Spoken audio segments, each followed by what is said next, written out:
হযরত আব্বাস ছিলেন হযরত ইমাম হুসাইন আলাইহিস সালামের সৈন্যর আলমবরদার, কমান্ডার ইন চিফ। তো হযরত আব্বাস দেখছেন যে মুহাম্মাদের লাশ আসছে, একের পর এক কাসেমের লাশ আসছে। হযরত আব্বাস অনুমতি চাইছেন যে ইমাম হুসাইন, আকা মওলা হুসাইন, আপনি আমাকে ইজাজত দিন, এবার আমি যুদ্ধতে যেতে চাই। ইমাম পাক বারবার বলছেন যে তুমি তো আমার সৈন্যর কমান্ডার ইন চিফ আছো। লাস্টে হযরত আব্বাস না পেরে বললেন যে আপনি কোন সৈন্যর কথা বলছেন, সব তো শেষ হয়ে গেছে, আর কি বেঁচেছে সৈন্যের মধ্যে, এবার তো বাচ্চারা শহীদ হচ্ছে। হযরত আব্বাস কি ইজাজত দিচ্ছেন না। ইমাম পাক বলছেন তুমি তো আমার জোরে বাজু আছো, তুমি যদি চলে যাবে তো আমার কি হবে। হযরত আব্বাস খুবই নিরাশ হয়ে একটা টেন্টের কাছে যে সেখানে তলোয়ার গেড়ে টেক লাগিয়ে বসে থাকলেন। এরকম সময় টেন্টের ভিতর থেকে বাচ্চাদের কান্নার শব্দ আসছে। হযরত আব্বাস ছুটে গেলেন, দেখলেন বাচ্চাদেরকে। হযরত আব্বাস খুব ভালোবাসতেন, বিশেষ করে হযরত সাকিনাকে। তিনি ছুটে গেলেন, দেখলেন যে হযরত সাকিনা একটা ছোট কুজা পানির একটা ছোট পেয়ালা নিয়ে নিজের মুখে লাগাচ্ছেন, নিজের মাথায় লাগাচ্ছেন, নিজের শরীরে লাগাচ্ছেন। তারপরে তিনি হযরত আব্বাসকে দেখে বলছেন যে চাচা আব্বাস, আমার 6 মাসের ছোট মাসুম ভাই আলী আসগর পিপাসিত আছে, আপনি এই পানির জায়গায় একটু পানি এনে দিন, নাহলে আমার মাসুম ভাই মরে যাবে। হযরত আব্বাস যখন দেখলেন উনি আর অস্থির হয়ে গেলেন, থাকতে পারলেন না, তিনি নিজের কোলে থেকে জড়িয়ে নিলেন হযরত সাকিনাকে, খুব কাঁদতে লাগলেন। তারপরে বললেন আমি অবশ্যই যাব, আমি অবশ্যই যাব।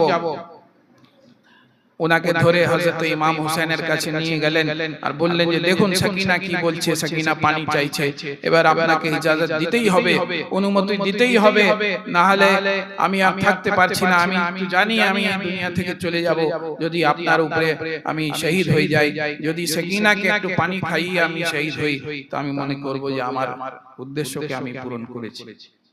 হযরত ইমাম হুসাইন আলাইহিস সালাম অবশেষে হযরত আব্বাসকে ইজাজত দিলেন।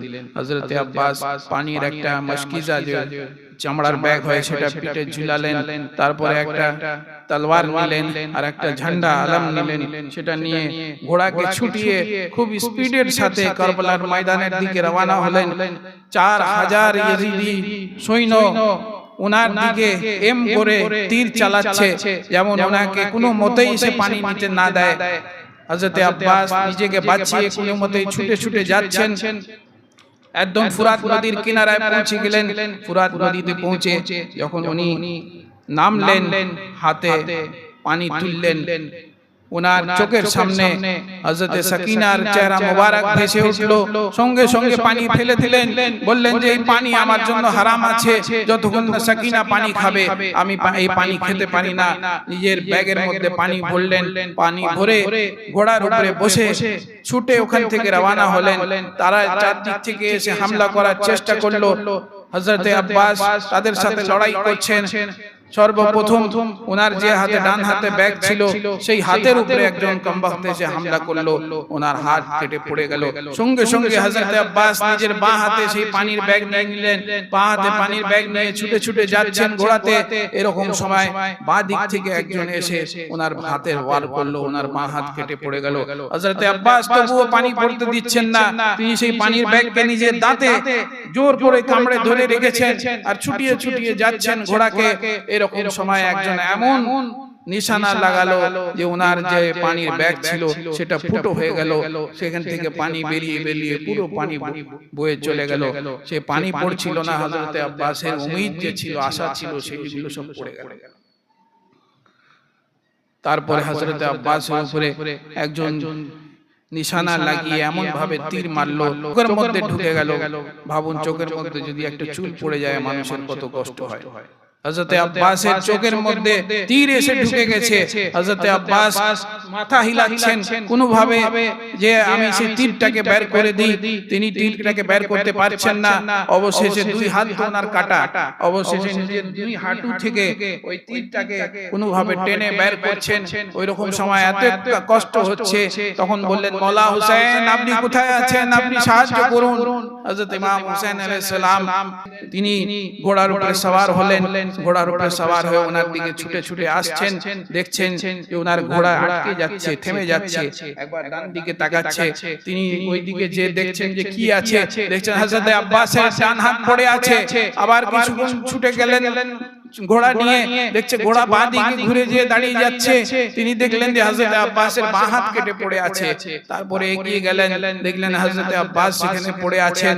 তিনি অস্থির হচ্ছেন কষ্টতে, ছুটে যে ওনাকে নিজের কোলেতে নিয়ে নিলেন। হযরত আব্বাস বললেন যে ইমাম হোসেন আমার চোখে যে এই তীরটা লেগেছে এটাকে আপনি বের করে দিন। ইমাম পাক সেই তীরটাকে বের করলেন, রক্তের ফোয়ারা বেরোলো, রক্ত বেরিয়ে বেরিয়ে ওনার চোখের মুখের উপরে ভরে যাচ্ছিল। উনি বললেন এই মওলা হোসেন আমি নিজের চোখ থেকে মুখ থেকে রক্ত সরাতে পারছি না, আমার হাত নেই, আপনি একটু রক্ত মুছে দিন যেমন শেষবার আমি আপনাকে দিদার করতে পারি, আপনাকে দেখতে পারি। হযরত ইমাম হোসেন আলাইহিস সালাম ওনার মুখ থেকে রক্তকে সরালেন। হযরত আব্বাস ইমাম হোসেন আলাইহিস সালামের দিদার করলেন এবং হযরত আব্বাসের দিদার হবার পরে তিনি আল্লাহর কাছে রওনা হয়ে গেলেন। ওনার রূহ মুবারক শরীর থেকে বেরোলো। উনি লাস্ট বলে গেলেন যে আমার দেহকে আপনি টেন্টের মধ্যে নিয়ে যাবেন না, কিন্তু আমাকে লজ্জিত বোধ করছি, আমি সাকিনাকে আমি কি মুখ দেখাবো, আমার লাশকে আপনি টেন্টের মধ্যে নিয়ে যাবেন না। হযরত ইমাম হোসেন আলাইহিস সালাম হযরত আব্বাসের শরীর মুবারককে সেখানে এক কোণে রেখে দিলেন, রেখে ফিরে আসলেন। এদিকে হযরত সাকিনা ভাবছেন যে হযরত আব্বাস আসছেন পানি নিয়ে। তিনি দেখছেন যে হযরত ইমাম হোসেন আলাইহিস সালাম এসে গেছেন। হযরত ইমাম হোসেন আলাইহিস সালাম এসে বাচ্চাদেরকে জড়িয়ে নিলেন, বাচ্চাদেরকে জড়িয়ে আদর করলেন। হযরত আব্বাস হযরত সাকিনাকে পানি খাওয়াবার জন্য গেলেন, কিন্তু এক ফোঁটাও পানি খাওয়াতে পারলেন না। উনি শহীদ হয়ে গেলেন। ওনার শাহাদাতের যে ঘটনা আছে এটা এত দুঃখজনক ঘটনা যে মানুষ যদি শুনে তো নিজের অন্তরকে কান্না থেকে বাঁচাতে পারবে না। হযরত আব্বাস সবকিছু নিজের কুরবান করে দিলেন ইমাম পাকের জন্য। এই জন্য যখন হযরত আব্বাসের মাজার শরীফে আপনারা যাবেন দেখবেন যে ওনার মাজার শরীফে চারদিকে পানি আছে। কোথায় থেকে পানি আসছে কেউ জানে না। আল্লাহ তাআলা জান্নাতের পানি, জান্নাতের যে আবে কওসার আছে সেটা হযরত আব্বাসের কবরে মোবারকে দিয়ে দিয়েছেন, পাঠিয়ে দিয়েছেন। সেখানে উনি জান্নাতের সমস্ত নেয়ামত পাচ্ছেন। তো হযরত আব্বাস আলমবরদার এত বড় ওনার শাহাদাত হলো। উনি সব সময় ইমাম হোসেনকে মওলা হোসেন বলতেন, আকা বলতেন, কখনো ভাই বলতেন না। এত বেশি সম্মান করতেন, এত বেশি ভালোবাসতেন।